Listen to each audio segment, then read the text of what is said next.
Ignite Rise Day 2020. My name is Bonnie Daniels, and I'm so glad that you're joining us today from wherever you are. If you're joining us at the beginning of the day, we've got a lot of great things in store for you, so I hope that you stick around. And if you're joining partway through the day, I hope that you were able to join in some of the things earlier and that you are tuning into this. That is so great. We are so happy you are here. Today, I just kind of want to offer my own reflections on what it means to rise and how to transition from Die Day yesterday into Rise Day today, and what the Lord is calling us to, His invitation for us today, and how to rise with Him.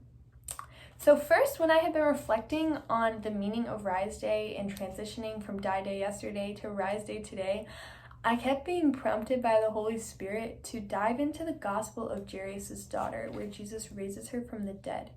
And so first today, we are going to dive into this gospel together. This is going to be coming from the Gospel of Mark, chapter 5, verses 35 through 43. And so I encourage you to pause the video to read through this yourself and to reflect on it before we go any further, because this gospel has a lot of great points of reflection, and your own reflection, it will be so great. But we're going to read over it now too. Again, this is Mark chapter 5, verses 35 through 43. While he was still speaking, people from the synagogue official's house arrived and said, "Your daughter has died. Why trouble the teacher any longer?" Disregarding the message that was reported, Jesus said to the synagogue official, "Do not be afraid, just have faith."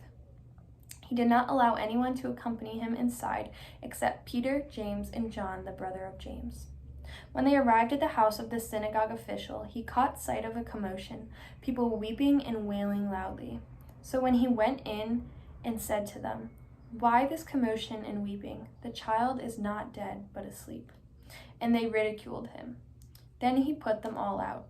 He took along the child's father and mother and those who were with him and entered the room where the child was. He took the child by the hand and said to her, "Talitha koum," which means, "Little girl, I say to you, arise." The girl, a child of 12, arose immediately and walked around. At that they were utterly astounded. He gave strict orders that no one should know this and said that she should be given something to eat. I want to point out verse 41, which is Jesus' encounter with the girl. And so I'm going to read over this again. He took the child by the hand and said to her, "Talitha koum," which means, "Little girl, I say to you, arise." And to go over verse 41 today is because Jesus is reaching out to us with the same invitation today, and that is to rise. The word arise, which is used in this gospel, not rise, but arise, is derived from a Greek verb which is used specifically to express resurrection from death. Today, the Lord is not calling you just to rise your gaze, but He's calling us out of the grave today. Coming off of Die Day yesterday, we died to ourselves and died with Christ, and today He is calling us to rise to new life. Although we died with Christ yesterday, the grave can feel very dark and lonely, but luckily the Lord does not leave us to rise ourselves. He calls us little child, and He takes us by the hand and brings us to new life with Him, so we might experience it with Him. Like He says in the Gospel of John, "I came so that they might have life and have it in abundance." This is what the Lord wants to bestow on us today, abundant new life. This is our invitation to rise to it. Our call to rise shows that the Lord has created us and made us for great things. That is the reality of the Lord's plan for us, to give us these great things. He desires for us to have the greatest of graces. He wants to give them to us in abundance, like He says, the abundant life, so that He might satisfy the desires of our hearts. The Lord desires to give us these graces, and we desire to have them. And it makes sense because we're made in the Lord's image. He created us to have these graces, so we have a desire for them. We are made for these graces that He wants to give us. He desires to fill us with peace above understanding, love that overflows, life for eternity, and joy to the fullest. Now, how do we rise to these graces that the Lord gives us? Because we can't just reach out and grab them, you know? We have to give God permission to fill us with these graces. Our God is so loving in that he doesn't force his grace upon us. He doesn't force his love on us. He doesn't force anything on us. We have to give him permission to fill us with them. We need to open ourselves so that he might bestow new life upon us. Along with this new life that he wants to give us is joy. We are called to experience the fullness of joy. We're called to experience to the highest degree. The Lord wants to just overflow our souls with heavenly joy. And that is a wonderful part of the new life he calls us to today. Lately, at least for me personally, I feel like I haven't really been able to experience a lot of things to the fullest. I don't know if you can relate. For me personally, I graduated in the spring, but my graduation was virtual. Or when I see friends and family, it's over the phone or over Zoom. Or if I see them, I have to see them from a distance. I can't give them a hug, I can't embrace them, or I can see people, but really only in small numbers. And so I haven't been able to experience these things, these parts of life to the fullest. There's been a limit to the capacity in which I've been able to experience them. My experiences have just been limited in general. Now, even though life has limited me because of some things going on in the world, the Lord's grace is not limited. It's not limited by the events in the world. It's not limited by health conditions. The Lord's grace is not limited to us.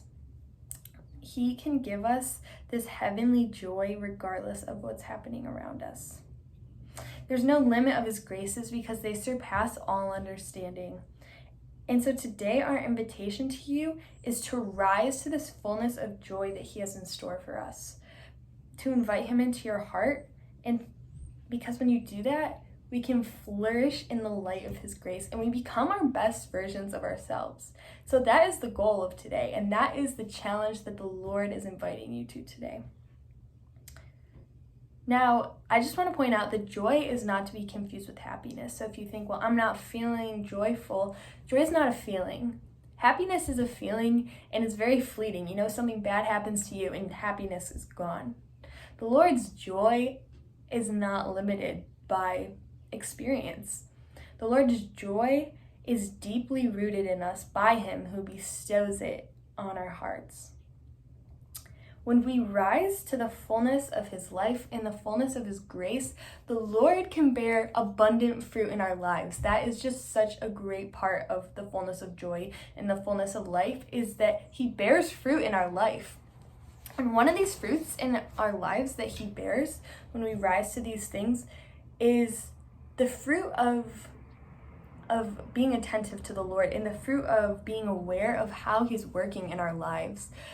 We begin to see and understand how he works within our day-to-day interactions. The Lord is just present around us always, which we know, but when we are filled with his grace and consumed by his love, we're more attentive to it. We get to see the little moments in which the Lord makes his presence known in our lives.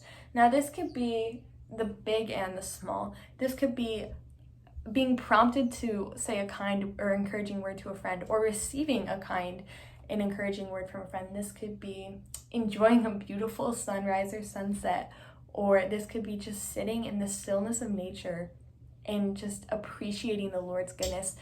The way that the Lord makes his presence known in our lives there's so many ways that he does it. But a good way to kind of put a name on these experiences we can call them God nods. It's God nodding. So think about it like the Lord is like nodding his head, affirming that, hey, I'm here. I'm here in your life. Yes, you see me. And it's a really reassuring thought when we are attentive to and when we experience God nodding at us. This is just the fruit of being filled with the Lord's grace. This is the fruit of rising to the new life that he calls us to. So today, I invite you to be open to the workings of the Holy Spirit. Let the Holy Spirit work in you. Let the Lord raise you to new life today. Do not worry about the limitations in your life, but let the Lord bring you to rise to this new life, to joy, to peace, to understanding, to love. Let him fill you with the fullness of it. Do not be doubtful. Don't let the devil let you doubt the Lord's abilities. The Lord has the ability to fill you with this, so let him. And lastly, be attentive to the workings of him today and how he's making his presence known. Look for those God nods in your day, because the Lord makes his presence known always. May the Lord's good graces today restore you to the fullness of life. Lastly, I want to leave you with some reflection questions. I invite you to pause after each question to journal with them, or to go back later, or to write them down now and later go back and just spend some time with you and the Lord, because that is how the Lord begins to prompt you. So first, how is the Lord calling you out of the grave today? How is he calling you out of the grave?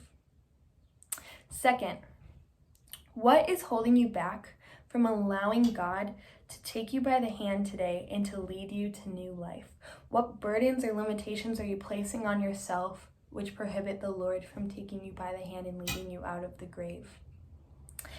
And lastly, in what ways has the Lord recently made his presence known to you that maybe you noticed at the time, or maybe you didn't?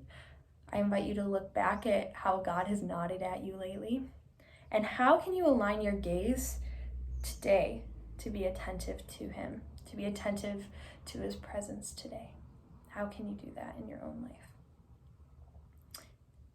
I invite the Lord's blessings upon you today so that he might fill you with new life. God bless.